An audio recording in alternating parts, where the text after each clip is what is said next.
The story says Judas got the money.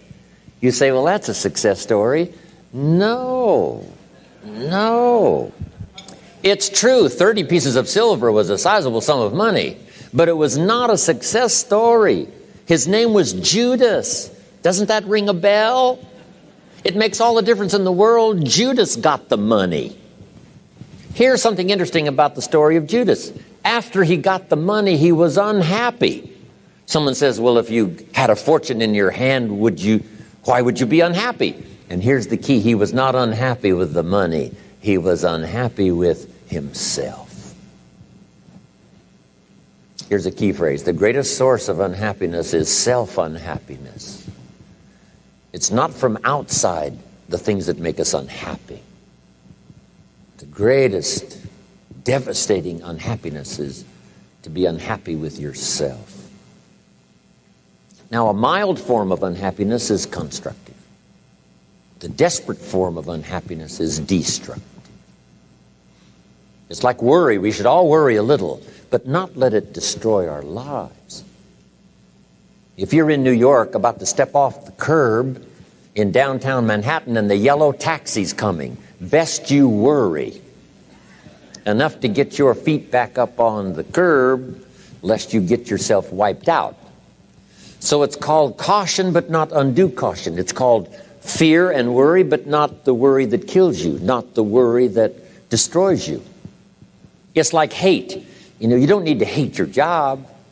Save your hate for the important things like evil, like the weeds that attack your garden, like the diabolical ideas that try to entice your children. Right? You don't need to hate everything. I hate this, I hate that. That's the misuse of your hate. Save it for the things we really must hate. But this is so important now to beware. Judas was so unhappy, he tried to take the money back. They said, heck with you, we got what we wanted, you got what you wanted, out. They threw him out with his money.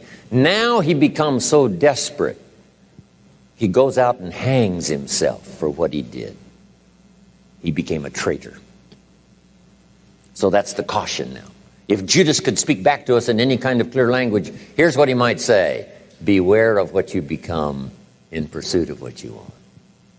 Don't sell out. It's not worth it. Okay. And now here's the last note.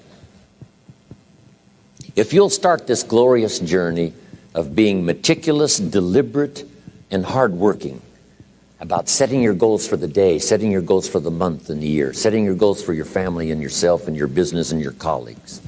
Start thinking forward. Here's what you will become.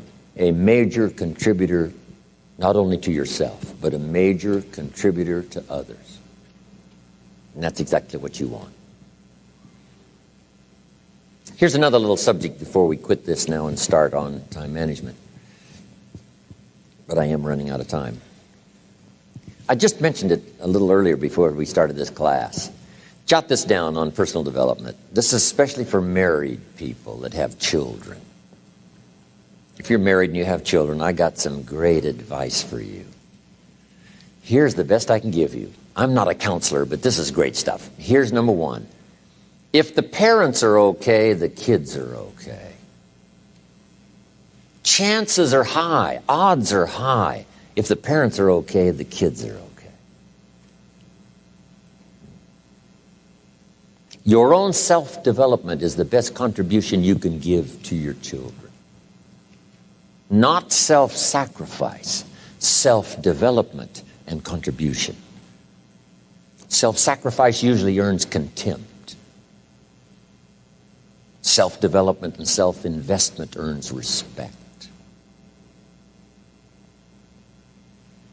I used to use the old phrase, I'll take care of you, you take care of me. I found out how short-ended that was.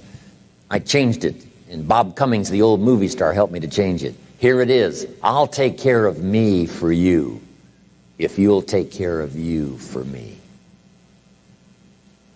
The best contribution I can make to you, if you're my friend, is my personal development. What if I become 10 times wiser, 10 times stronger, 10 times better, 10 times more unique? Think of what that will do for our friendship. If the parents multiply their own personal value by 2, by 3, by 5, by 10, what would that do for their children? Wow. If the parents are happy, I'm telling you, the kids will be happy. If the parents engage in unique lifestyle, don't miss anything, drink deep of the cup of whatever's available, I'm telling you, if the parents are okay, the kids are probably going to be okay. Wow. If you're on an airplane, the stewardess says, if we run out of oxygen, these masks are going to drop down. And then she says, make sure you take care of your children first.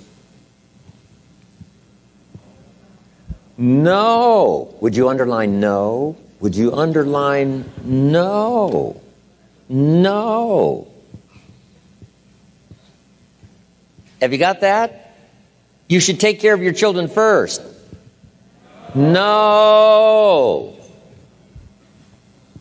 That's key. It says, put your mask on first. You take care of yourself first. Then you assist your children. And I just mentioned that would be a good title of a book, wouldn't it?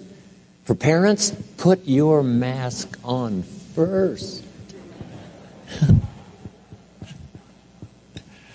Isn't this good information? I couldn't wait to get here today to hear what I've got to say. I mean, this is good stuff.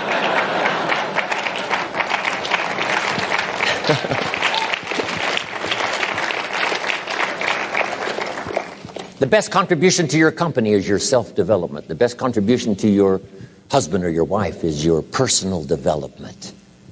To become all you can become, as wise as you can and as kind as you can and as unique as you can, that's the best contribution. Not self-sacrifice, self-development and self-investment. Key. Maybe that little talk might be worth the price of the weekend for the time and the money. It was helpful for me. Here's one more on that. With your family or whatever decisions you have to make, if you've made the decision, best decision you can, but it's going to cause some pain, here's what you must learn to do. Accept the pain, but not the guilt. There's part of our head sometimes that tries to make us feel guilty if we've made a decision that's been painful, not just for us, but maybe even for other people. But it had to be made. So here's the key: to accept the pain, but not the guilt. Because it's not pain that destroys you. It's guilt.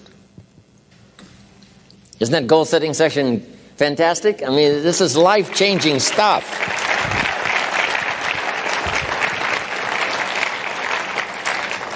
Now, one of the reasons why I came to Dallas now to do this goals workshop is because I had the vision of all of you out teaching this goals workshop. I said, well, if I can affect 1,000 people in Dallas, think of what might happen in the future if I can get everybody teaching things like this, setting goals that change your life, change your family, change your future.